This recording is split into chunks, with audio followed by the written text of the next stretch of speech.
然后我们现在来看金房做的八宫64卦表。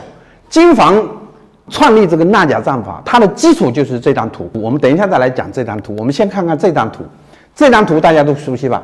这张图就是8864卦图第5。8864卦它是由8卦组成的，纵向的这条线是乾兑离震巽坎艮坤，竖向的这条线也是什么？也是乾兑离震巽坎艮坤。那8864卦它是怎么组合起来的？你看，乾卦跟乾卦就组成了一个6爻的乾卦，兑卦跟兑卦它就组成了6爻的兑卦，乾卦跟兑卦就组成了天泽履。就是64卦是怎么组成的？就是八卦和八卦两两组合，就是这张图。这个是离卦跟离卦，是一个6爻的离卦，离卦跟兑卦就变成了上兑下离，泽火革组成的革卦。比如说这个是震卦，震卦跟巽卦分雷役就组成了分雷役卦。八卦就是这么组成的，8864卦就是这么组成的。但是金房呢，它别出心裁，它有一套，它把64卦分成8宫，它有一套办法，叫做8宫64卦。8宫指的是什么？8宫指的就是乾宫、震宫、坎宫、艮宫、坤宫、巽宫、离宫、兑宫，就是八卦那个8宫。8宫每一个宫都有一个五行，乾宫的五行，乾属什么？乾属金。那么乾宫的五行都属金，震宫的五行，震宫属什么？木。震宫的五行都属木，坎宫的五行都属水，艮宫的五行都属土，坤宫的五行也是属土，巽宫的五行也是属木，离宫的五行属火，兑宫的五行属金。就是一个宫，这个宫，坤宫有8卦，那么坤宫的8卦都属土，这是金房分出来。然后它又分为上巳卦、一巳卦、二巳卦、三巳卦、四巳卦、五巳卦和游魂卦和归魂卦。我们现在来讲这个卦。你看乾卦它叫宫守卦，也叫公主，公主啊，或者叫宫守卦，或者叫公主，就是纯卦、乾卦、震卦、坎卦，所有的纯卦、8纯卦都是宫守卦，以它为首。乾卦是乾宫的宫守卦，然后呢，乾宫一爻变，是不是变成这个卦？乾宫一爻变，乾宫的初爻变，这就叫一巳卦，就变成了天分姤。就是不变的时候就是宫守卦，它的世爻在上爻。等一下我们再来讲世爻啊，它叫上巳卦，就是它的世爻在上爻。每一个卦里面都有一个世爻，都有一个应爻，这个大家等一下再来更清楚的了解什么叫世爻和应爻。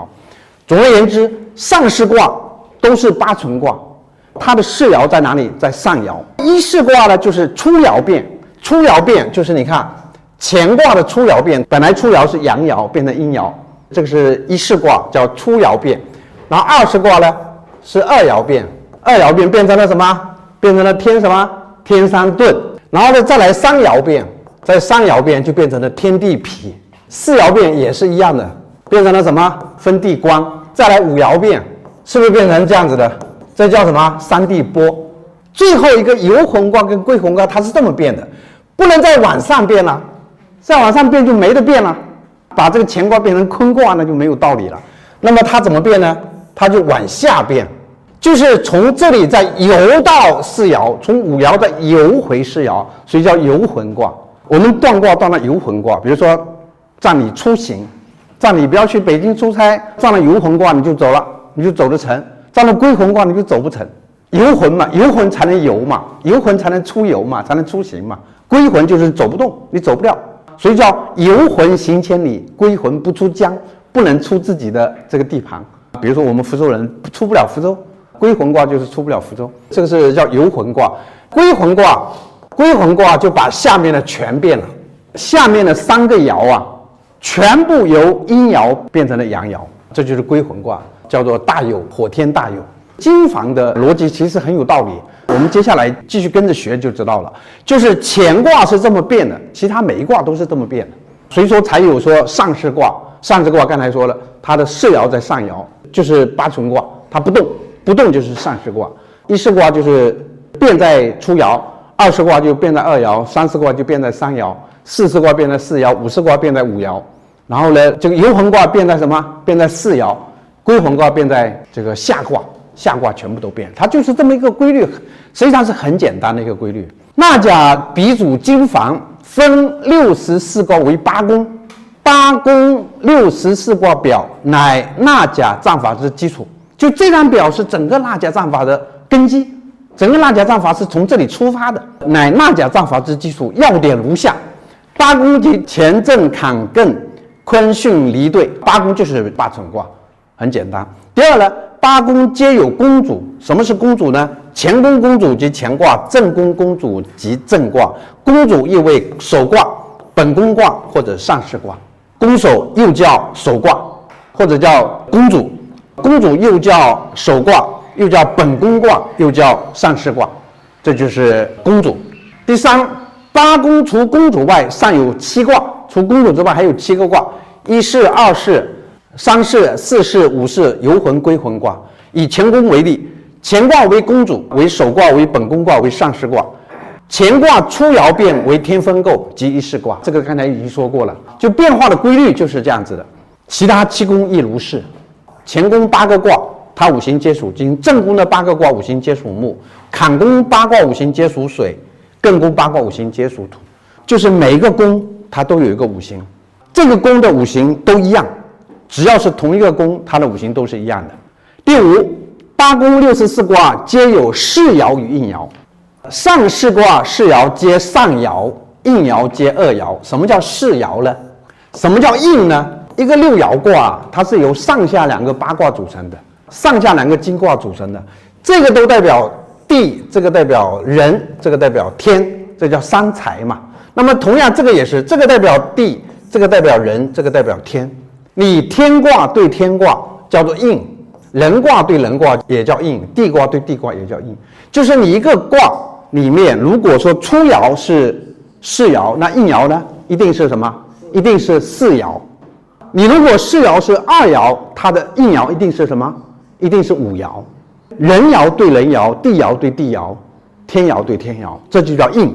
上士卦世爻皆上爻，大家记住，上士卦的世爻是上爻。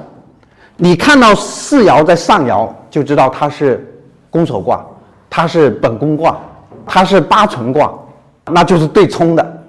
八存卦都是对冲的，对吧？我们如果站婚姻站到对冲卦，那就麻烦了。家宅站到对冲卦，站到六冲卦也是麻烦。但是如果生病呢，你站到六冲卦就好事吧。尤其是你得了禁病，得到六冲卦，看到六冲卦，我生病了，我刚刚得病没2天，我这个病马上就好，不药而愈。如果你打官司，你看官司会不会赢？碰到这个六冲卦，没事啊，官司被冲走了。碰到六冲卦，有时候是好事，有时候是坏事。比如说葬阴宅，葬父母的长辈的老祖宗的阴宅，最怕碰到六冲卦。碰到六冲卦就是先人不安，在地底下不安。六冲卦有好有坏，六合卦也一样有好有坏。葬病的时候碰到六合卦，你的病就是治不好的，就是会变成长期的，再也治不好的病。碰到六合卦，这个上士卦是世爻，就是宫首卦。上士卦因为它世爻在上爻，所以它应爻在三爻。一士卦世爻皆初爻，一士卦就是初爻是世爻，那么它应爻一定在4爻。二士卦的世爻都是2爻，2爻的应爻一定在5爻，等等等等，这个很简单。世爻在上卦，应爻在下卦，这是肯定的吧？4爻在上卦，应爻一定在下卦；世爻在下卦，应爻一定在上卦。世应在上下卦之位置相同，或同为上爻，或同为中爻，或同为下爻，这就是世应之间的关系。世应一定间隔几个爻？2个爻，这2个爻叫什么爻？叫间爻。比如说这个是世爻，那这个就是应爻，这个就叫间爻，这是间爻。如果说你要站婚姻，这个是你，这个就是你要站的那个对象啊，男的或者女的。那中间的这个呢？媒人。对了，媒人就在中间。如果媒人动了，如果间爻动了，就说明说你们一定是被别人撮合的。如果媒人不动，就是间爻不动，就是你们俩自己认识的。这个世爻自己动的来生应爻，就说你爱上他了；应爻动了生世爻，就对方爱上我了。那如果是应爻世爻都不动，是间爻动，那就一定有人。如果这个间爻是月入了卦啊，你们领导介绍的，你们领导给做的媒，哎呀，这种东西是屡试不爽，一看就明白是怎么回事。这是第6。再来看世爻和应爻啊，本卦世爻代表自己，世爻就代表自己。世爻和应爻之间是什么关系呢？世爻和应爻之间就是体和用的关系，或者说世爻和应爻之间就是什么关系呢？世爻是自己，应爻是别人，应爻是他人。比如说占婚姻，我是世爻，那个女方或者男方是什么？他就是应爻。打官司，我是原告，他就是什么？他就是被告。或者说你干脆就是你想问什么事儿，你自己想问什么事儿，你想问这个人能不能还得了你的钱，他欠你的钱，那你是去讨钱的人，那应爻就是什么？就还钱的人，就是他是对方。有时候起卦呀，起卦不一定要去看用神，有时候是不用这个用神的哈。我们这个有一些同学不知道什么叫用神，我们回头再讲。就有时候看适应就够了。比如说你要问一下你的一个朋友跟你未来的关系如何，不一定是男女关系，不一定是婚姻，你的这个朋友未来对你是好的还是不好，看世爻应爻就可以了，就不用看用神，不需要再来找一个用神出来。看世爻和应爻就知道对方是对我好的还是对我不好的。比如说你的小孩要上某某中学或者上某某大学，比如说你的小孩今年已经高3了，他能不能上浙江大学，他能不能上武汉大学，你都可以起卦呀。你想报哪个学校你就起卦呀。我想上清华，世爻就是你的小孩，清华就是应爻，应爻来生你肯定能上，你克了应爻，世爻克了应爻肯定也能上。应爻如果克世爻，那你绝对没戏啊，那你绝对没戏，那你还报吗？你报了不就浪费了这个第一志愿了吗？很多人报志愿就是出现那个叫滑档，就是第一志愿没有录取我，然后人家第二志愿人家就不想录取你了，你又没有选择我，我凭什么录取你啊？所以说你看像这种高考中考一看是一个准。前两天就有人来考大学起卦，起了好多卦，他起了有几个卦，4个卦5个卦，就是一个卦是妥妥的保证上。我说你别的都不用报，别的都没有把握，或者说别的压根就没戏，这个卦你保证能上。他如果信我们他就火了，不信他再去报别的，那就是做了很多无用功，就是还得再考。这是世爻和应爻之间的关系啊。本卦应爻，世爻和应爻，应爻什么？应爻代表主体主人所要面对之环境，或代表对方或他人，就是世爻代表自己，代表暂问之事之主体和主人。就是你要问的这个事情有个主体，问的是谁？比如说你替你的亲人看病，那么这个世爻是谁？就是你的亲人，你的父亲或者你的母亲，世爻就是你的父亲或者母亲。你要让你的孩子考大学，那这个世爻是谁？就是你的孩子。世爻就是这个事情的主人或者主体。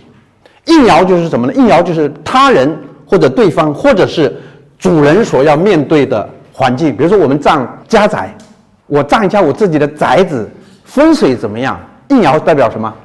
应爻有一种象就是代表对面的邻居。你说我家对面没有邻居，没有邻居，那你就是你对面那栋楼，就是远远看过去对面那栋楼，这个对面那栋楼如果是冲你的克你的，代表这栋楼是你家的煞，就是这栋楼对你不好，这栋楼破坏了你家的风水。那如果这栋楼生你呢？哎呀，这栋楼盖了之后你家运势就蹭蹭上去了。应爻也是可以代表对方，代表对面，也可以代表对面的邻居，也可以代表对面的楼，当然也可以代表对面的建筑物，什么游乐场啊，什么摩天轮啊，那个摩天轮就在我家对面，就在我正门的对面，那个对你好还是不好，就看应爻对世爻是不是生世爻，是不是合世爻，生合世爻就是好的，冲克世爻就是不好的，这就是世爻和应爻。比如有人要与你合作，有人找你与你合作，条件前景种种颇诱人，比如说你是做生意的，或者说你们是哪个学校也行嘛，对方来找你合作，但是你不了解对方的底细啊，你敢不敢跟他签合同？他把这个合作的前景说的天花乱坠，你心动了，可是你有没有办法说派一个人去外调查一查他的底细？不用了，你要是有这个钱来给我，我得替你看卦，就是不用派人去找对方的底细，一个卦就看清楚了。这个应爻对你不利，就不能签这个合同，就不要跟他去合作。应爻对你很有利，你没必要去调查他，你可以跟他合作。而你尚不知对方底细，欲知对方与你有利否，即可占卦，则本卦世爻即你，本卦世爻就是你，应爻就是他，只需看应爻生合世爻或是冲克世爻就可做判断，就是根据世应之间的关系，根据世爻跟应爻，应爻是对世爻是什么态度，是冲克呢，还是生合，你就可以判断这个事情能不能干。还有，你要聘总经理或者其他重要干部，你如果聘一个这个无关紧要的什么仓库管理员，我看可以不用起卦，浪费了，起卦还是很重要的事儿。但是如果你是一个大企业，你要聘一个总经理或者财务总监，什么什么市场总监，这个很重要的岗位，年薪几十万、上百万的，你要不要起卦？这个人递上来的所有的资料，毕业证书啊，什么从业经历啊，都很符合你的要求。然后你跟他聊，你发现这个人的价值观跟你也很接近，跟你非常有共同语言，那这个人就是好的总经理人选吗？未必。好的总经理人，坏的总经理人选，并不是说他这个人憋着坏来害你，他可能是真的想好好替你干活，好好为你服务，可是他就是什么？他就是不行，他就是会把你的生意搞砸。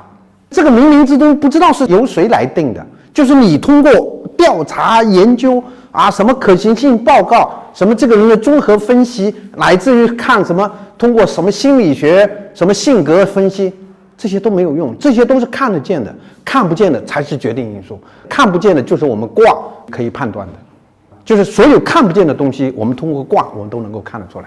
你聘总经理或其他重要干部，其学历、经历、能力、举止等皆合乎要求，此等外在条件并不足以令你下决心，此时即可占卦。本卦世爻即你，应爻即他，只需看应爻是生合世爻或是冲克世爻即可做判断。这是应爻和世爻。比如你要出行搬迁至某一地，欲知此地对你有利否，你要去一个地方，或者你要搬到这个地方去。所以说你们买房之前，或者搬一个办公室之前，一定要学会起卦。我要搬到这个办公室去，我要搬到这个房子里去住，起个卦看一下这个房子对你是有利还是不利。或者说你买房子，你先看了这所房子，你看过这所房子了，别急着交定金，别急着签合同，先起卦看一下搬进这所房子对你有利还是不利。搬办公室也是这样，当然没有十全十美的但是最主要的嘛，你不能够大凶，那不行啊，是不是？大凶谁敢搬啊？当然了，就是比如说我现在住的宅子，我家的房子，那我已经买了，我已经住了好些年了，怎么办呢？那起卦发现问题，我们尽量去化解，这是可以化解的。但是化解说实在的，不如原来这个卦就很好，我住这个房子，原来这个卦就非常有利，那不好吗？那不香吗？就是有出了问题以后再来化解，总是没有那么如意。这个是出行搬迁至一地，跟刚才那个考大学一样的道理，考大学考中学一样的，它也是应爻，我们也是世爻。